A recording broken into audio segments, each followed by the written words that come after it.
Good morning. I'm Dr. Robin Field, and I'm pleased to bring you this first broadcast of our new monthly program, When It's More Than the Blues. In these broadcasts, I'll be interviewing local experts from the Amador Calaveras Perinatal Wellness Coalition. They will be discussing all aspects of perinatal mood and anxiety disorders, often abbreviated PMAD. If any listeners have questions they'd like me to address in future programs, please email me at robinfield@volcano.net. That's robinfield, ROBINFIELD, @volcano.net. For those who don't know me, I'm a retired obstetrician who fell in love with Amador County and moved to Volcano. Though I'm not a mental health professional, I've taken care of thousands of women during and after pregnancy. I understand the distress caused by perinatal depression and anxiety mood disorders. And it's not just the women who suffer, but their partners and children also. After the excitement and stress of delivery and the reality of caring for a newborn at home while sleep deprived, up to 80% of women will experience some mood swings. This is normal and is usually called the postpartum blues or the baby blues. These blues should resolve by 3 weeks after delivery. However, about 15% of women will have much more profound and long-lasting depression or anxiety symptoms that can occur before or after delivery. For the last 2 years, I've been working with a dedicated group of individuals who form the Amador Calaveras Perinatal Wellness Coalition. The aim of the coalition is to improve the mental health and well-being of families in our communities before and after delivery. Our mission is to work together to promote the mental health and well-being of families through perinatal education, support, and advocacy. As part of our mission, we will be broadcasting this monthly radio show to help educate mothers and families about perinatal mood and anxiety disorders. We want everyone in our community to be aware of the problem, to know what they can do if they or a loved one is affected, and to be able to access the resources and support services that are available. Most importantly, our message to mothers is, when it's more than the blues, you're not to blame, you're not alone, and with help, you will get better. Now it's my pleasure to introduce Robin Bunch, Director of Public Health Nursing and Maternal Child and Adolescent Health Director for Calaveras Health and Human Services. Robin has been a member of our Perinatal Wellness Coalition since its inception, and for me, it's been a pleasure to work with such a dedicated and passionate professional over the last 2 years. Hi, Robin, and thank you for that wonderful introduction. And thank you for your participation on the coalition. You've been a great resource and a great cheerleader. And Robin, thank you for coming on the show. Can you tell us why you wanted to get involved in our Perinatal Wellness Coalition? Well, I became aware of the scope of the problem and the effect it has on families through my work at Public Health. I was doing home visits with expecting and new moms and saw the signs and symptoms of perinatal mood and anxiety disorder much more frequently than I anticipated. I also learned through others in the community how perinatal mood and anxiety disorder can affect a whole family. I recognized that this is an issue that needed to be tackled by a community effort rather than by one person or one provider or even one agency. Well, describe how a woman or family member might know they're suffering from perinatal depression or anxiety. Well, frequently they don't. They just know that something isn't right. Either a pregnant woman is not feeling about her pregnancy like she thought she would, or she feels like she doesn't love her baby the way she should. Sometimes the feelings of anxiety are so strong that a mom may feel she has no control, which can be a very scary feeling.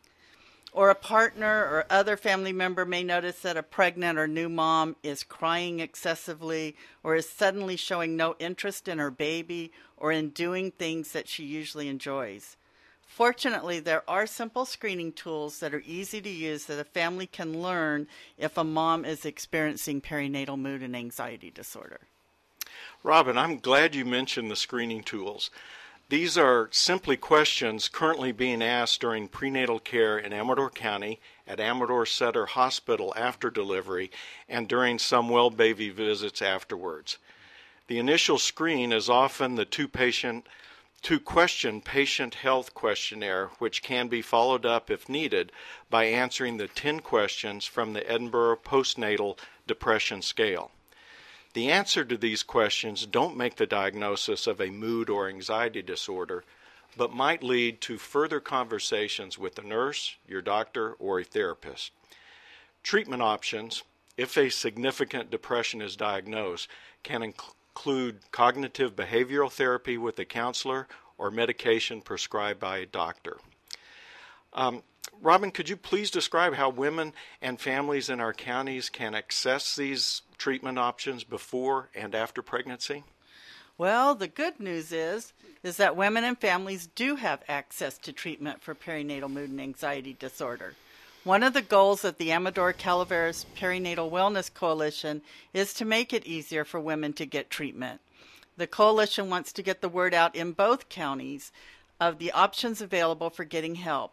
A family can get help from a healthcare provider and or a therapist.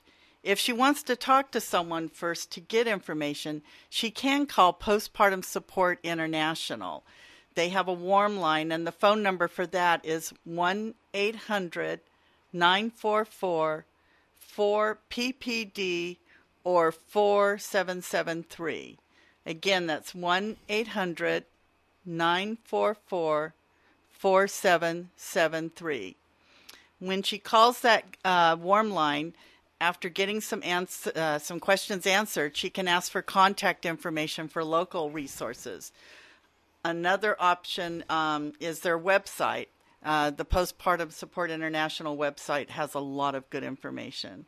And if they want local resources, then the warm line can give her a phone number to call locally where she can be put in touch with local resources. Another option a family has is to call public health, either in Calaveras County or in Amador County, and ask for a home visit. And during the home visit, a screening can be done. And if there are concerns identified, the home visitor can then make referrals so that the mother and the family can receive help. For those of our listeners who are not familiar with county public health services, can you tell us what your role is as MCAH director? Also, who is eligible for services, and does Amador County have similar services? So at Calaveras County Public Health, as the Maternal Child Adolescent Health Director, I oversee the Baby and Me Nurse Home Visiting Program, which provides home visits for pregnant women or for new parents. Any pregnant mother or new parent is eligible for the service, and it is provided at no cost. We get referrals to the program from doctors, hospitals, schools, social services, and from moms themselves. During a home visit, a mom is able to ask questions about her pregnancy or postpartum period. She can be screened for perinatal mood and anxiety disorder and learn what treatments are available for any concerns that are identified. If she has already delivered, the baby can be weighed and measured, and a developmental screening can be completed. And if that screening identifies any concerns, the mom can be helped in accessing any needed resources. Basic infant care and parenting questions can also be addressed. Amador County also has a program that's very similar called the Baby Welcome Wagon. Well, Robin, I know you've also volunteered to be a local resource for Postpartum Support International. Please explain what that role is and how women can contact you. So if a woman calls the Postpartum Support International warm line and it is determined that access to local resources are needed, then my number is given to her. She can then call me to get the names of local resources and help and the contact information. She can also text me at that number if she would prefer to do that rather than call. So my number is also on our Coalition RAC card. You might have seen those around the county. They list the signs and symptoms of perinatal mood and anxiety disorder. And then on the other side, there's all kinds of contact numbers for help. I'm glad you mentioned our RAC cards, which start with the statement, "This is not how I thought I'd feel." And the cards do include a self-assessment questionnaire, one of the screening tools I mentioned before, as well as a list of resources and telephone contact information that Robin mentioned.